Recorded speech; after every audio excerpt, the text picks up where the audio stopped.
ঘোড়ার টিম। আপনার জন্য কতদিন বলেছে সেলসের দিকে মনোযোগ দিতে?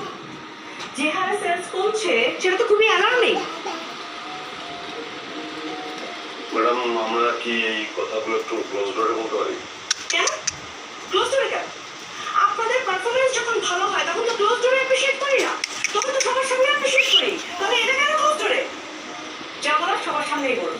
ইউ আর রাইট ম্যাম, অবশ্যই সবার সামনে বলতে হবে। বলুন স্যার। ম্যাডাম, আমার কোনো অজুহাত নাই। আমি সরি, সামনে থেকে এরকম হবে না, চেষ্টা করবো আর কি। আপনার লজ্জা করে না? হ্যাঁ, এক সরি আপনি কত বলবেন? লজ্জা নাই আপনার? কি বলবো আমি? আপনার পাল ধরে মাপ চলবো? একে তো কাজে ফাঁকি দিচ্ছেন, তারপর আবার বেয়াদবি করছেন, তর্ক করছেন।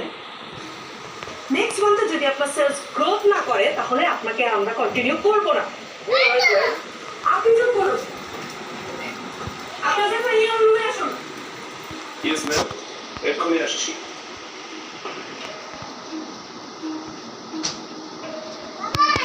এসব তেল মাছের জন্য এই ব্যবসা একদিন লাল ভাবতে হবে। আচ্ছা বাদ দেন, আপনি ম্যাডামের প্রশ্নের উত্তর দিতে গেলেন কেন? কি বলতাম, সত্যি কথা বললে কি ভালো হতো যদি বলতাম সেল বাড়তেছে না কারণ একটাই প্রোডাক্টের মান খারাপ। তাদের সব নিম্নমানের প্রোডাক্ট, এগুলো সেল করে যে কোম্পানিরা বাঁচায় রাখছে, এই জন্য তোমাদের আমার দেওয়া উচিত। উল্টা বলে চাকরি দিয়ে দেবে। এই যে রেডি। চাকরি কি দেয়? আপনি এই চাকরির ছুটি মেরে আপনার তোমরা রাজকন্যা রাজত্ব ভিডিও দেখা করতেছে। আরে ভাই, এইসব বিজ্ঞাপন এগুলো এক ধরনের ফাঁদ। আমার ঘরে বউ আছে না? কি করেছে মেলা? কি করে বিজ্ঞাপন ফাঁদ? এই যে দেখেন, এই যে দেখেন, কত কি